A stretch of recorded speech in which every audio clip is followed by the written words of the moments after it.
When people reason this way, they're being utterly stupid, if I could be blunt. How do you confront anti-sola fideers who say that you Protestants believe in fideism, faith without reason? First of all, this is a confusion of categories. When we talk about being justified by faith alone, we're talking about accepted as righteous before God. When Scripture speaks of being justified, it means being declared righteous. That's through faith. When we say we're justified by faith, we're not saying that faith is the only thing that we have. Like, we're not also repentant. We don't also have love. We don't also, all those other fruits of the Spirit that Scripture talks about. What we're saying is that faith is the only instrument through which we receive, because faith is in accordance with grace. Faith preserves the gracious character of salvation, right? Paul says if it's by grace, then it's no longer by works. Otherwise, grace would not be grace. And then in Romans 4, Paul says it is by faith or through faith in order that it may be in accordance with grace. So he's saying that grace demands that it not be by works of any sort. Faith, then, is the instrument. Faith is in accordance with grace because faith is an empty hand. It's an instrument. If I say I see only with my eyes, it doesn't mean that I don't have a nose. If I say I see only with my eyes, it doesn't mean I don't have ears. If I see only with my eyes, it doesn't mean I don't have a mouth and don't taste with it. When people reason this way, they're being utterly stupid, if I could be blunt.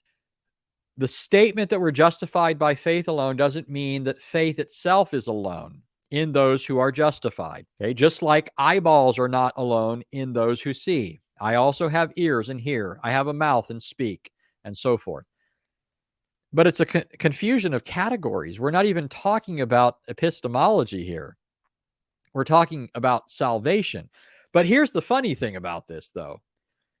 Because I would say that it's ultimately faith that is the foundation of knowledge, but not because I reject the use of my senses or the use of my mind or anything like that.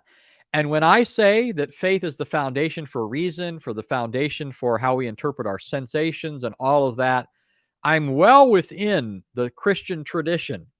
There is a strong line of Christians who have advocated the primacy of faith in epistemology.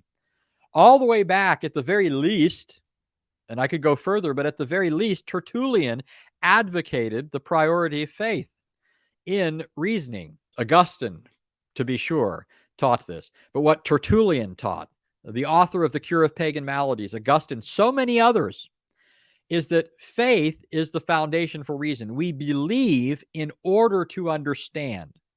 We believe in order to understand. Now, let me give you an illustration of this, because some people think that this is irrational, but this is the height of rationality. If you're a theist, this is the only rational course of procedure.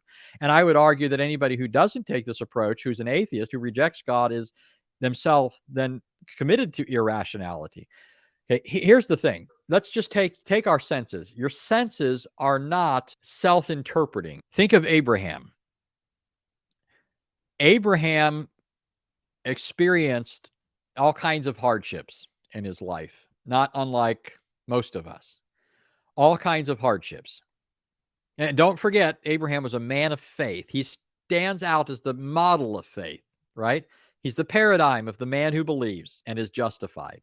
He was a man of faith. He was justified by faith, Genesis 15. He lived by faith, at Hebrews 11. Think about Abraham and his experience. Think about what happened in his surroundings, in his environment, the things that were happening that he had to evaluate, that he had to assess. As a result of his lie, the king of Egypt suffered. Remember, Abraham lied and said that Sarah was his sister because he thought that the king of Egypt would kill him in order to take her, and he didn't want to die, and so forth. So in a moment of weakness, what does Abraham do? Abraham lies about Sarah, and the king takes her, and then the Lord strikes the house of the Pharaoh. So as a result of Abraham, here's this leader of the nation of Egypt who's struck with plagues. His son repeats that, by the way. Isaac does something similar, doesn't he?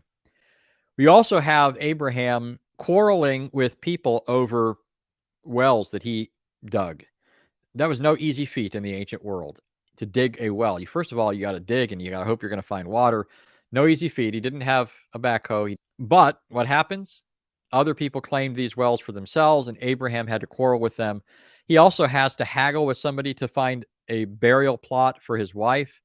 Right? There's all these situations that Abraham is experiencing that aren't smooth sailing. To top it all off, here's Abraham for all these years trying to have a son with Sarah. That doesn't happen. Without Sarah having a kid, his heir is going to be Eliezer, a servant in his house. Then he has a son with Hagar. He tries to help matters out. God tells him, no, that's not the guy I'm going to raise up and extend my covenant through. And then he finally has a son with Sarah, and God tells him to take that son and sacrifice him on Mount Moriah. Now, if Abraham reasoned as an unbeliever, he could have reasoned that everything was against him, couldn't he? He could have approached all of these things without taking God into account. He could have looked at these things and said, everything's against him. He could have been a Chicken Little, the sky is falling, right? He could have been a Schleprock, woe is me. He could have been somebody who was down and dour all the time. But Abraham was a believer in God, God who made promises to him, promises to bless the nations rather than curse them through his seed. God promised him that land, and in fact, the entire world ultimately through that seed. And God promised him a seed and a multitude of peoples that would come from him. In fact, he'd be the father of many nations. All nations and families on earth would be blessed through Abraham's seed. These are the promises of God that Abraham had through which he was to interpret his experiences.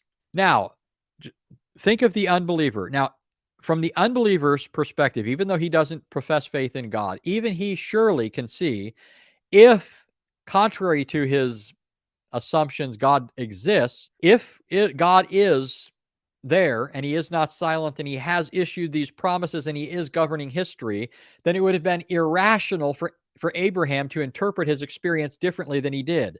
True rationality in the case of Abraham involved interpreting his experiences in light of the original interpretation of God, the interpretation of God to him regarding these things. God told Abraham what these things were going to eventuate in, how they were going to turn out. And if Abraham discarded God's revelation to him, he would have been misinterpreting everything. This is the Christian approach to things. We begin with the revelation of God. It's our interpreting framework.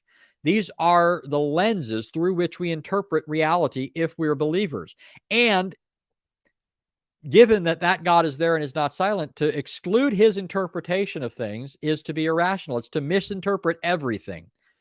Right? It's to interpret things other than the way they ought to be understood. Everything was made by God. Everything ought to be viewed, therefore, as a product of God's handiwork. Everything ought to be viewed as displaying the wisdom of God, as displaying the goodness of God, as, therefore, to be used in the service of God. Everything is properly viewed and used only when it is viewed in this light.